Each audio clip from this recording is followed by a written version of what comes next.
Hello everyone, welcome back to the channel. Guess what? The iPhone SE 2, we have to continue talking about it, and another report came out by none other than Ming-Chi Kuo, the man, the myth, the legend. I'll be honest, if I could marry somebody within the iOS community, within the iPhone genre, it would probably be a tie between him and Solotech. I already tweeted about this, but Ming-Chi Kuo, okay, he stated not too long ago that the iPhone SE 2, which I thought was going to come out this year, is probably going to end up coming out in Q1 in 2020. So that's old news. We kind of already knew that. I thought it was going to be coming out at this time, like in the last iPhone event of September, because when else would they release it? I feel like they would have released it then, but it's whatever. And every report since then has pretty much stated, iPhone 8 design, just updated, refresh internals, this and that. But this specific report is kind of confusing because it kind of puts the iPhone SE 2 or whatever they're going to call it. Apparently it might be called the iPhone XE, which I've made a video already talking about like many months ago, calling it the iPhone XE, but whatever it's going to be called, I'm calling it the iPhone SE 2 for now. This report is stating, and it's from Ming-Chi Kuo, they're saying that it could probably sell, the iPhone SE 2 would probably end up selling for $399, which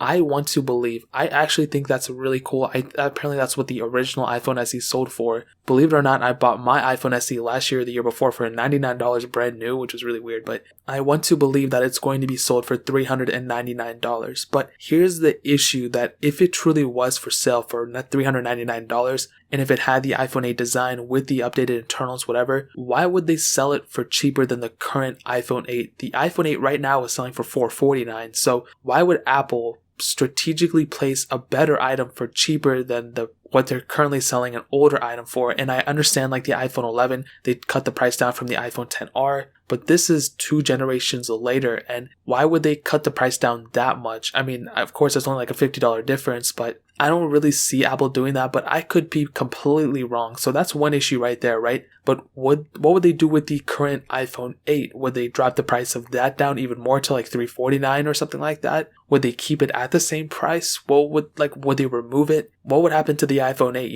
And if they remove it, I mean, then there's an iPhone 8 Plus there too. So what would they do with that? Would they remove that iPhone 8 Plus? Would they make that cheaper? What would they do with that? Remove it, keep it? Would they remove both the iPhone 8 and iPhone 8 Plus, which I kind of predicted before? But then if they were to do that, here's the bigger underlying issue. If they were to remove the iPhone 8 and the iPhone 8 Plus, and if they were to sell it for that $399 price tag, then in my opinion, there's like too much of a gap between the iPhone SE 2, which would be at $399, and the iPhone XR, which is selling for $599. There's no really like middle ground there, you know what I mean? And if they keep the iPhone 8 and 8 Plus, then I feel like that's ripping off a lot of the current customers, because the iPhone SE 2 is supposed to be a better device, but it's cheaper than those, you know what I mean? And the iPhone SE 2, if it does bring the A13 Bionic chip, that's going to be lasting way longer in terms of software than the iPhone 8, So my only issue is that there's going to be too much of a price gap between the iPhone 11, the iPhone XR, and the iPhone SE 2. Now here's the thing, I believe that if it is going to be in that iPhone 8 body type, then I'm going to say it's probably going to end up selling for at least $499,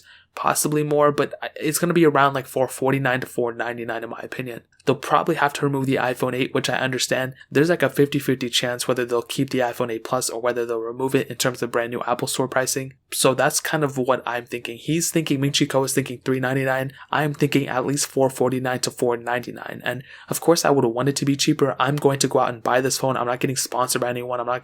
Apple's not giving me this phone, and I'm pretty poor, so I want to get it for as cheap as possible. But realistically speaking, I think they're probably going to end up selling it for at least $449, possibly more. So, but honestly, I'm still thinking that it's going to be in a different body type. I'm still thinking it's going to be in the ones that I've been rendering and that we've all been rendering too. Don't give me too much credit. Other people have been doing renders too, but I know there's no verification of this. Every report that I've been reading says otherwise, but dude, honestly, a girl can dream, you know what I mean? Let a woman have her thoughts every once in a while, but that is pretty much it though, guys. If you have any other questions or you have anything else to add, let me know in the comment section below. Hit that like button, that would mean so much, but definitely hit that subscribe button. Every single subscriber that we get really does count, so it'll mean so much if you guys could hit that. Also check out the other links down in the description as well. My Twitter, my Instagram, my second channel, all those links are linked down below. I'd really appreciate it if you guys could check it out. But more importantly than everything else, I love every single one of you guys. Hopefully I'll catch you guys in the next video. Peace out till then.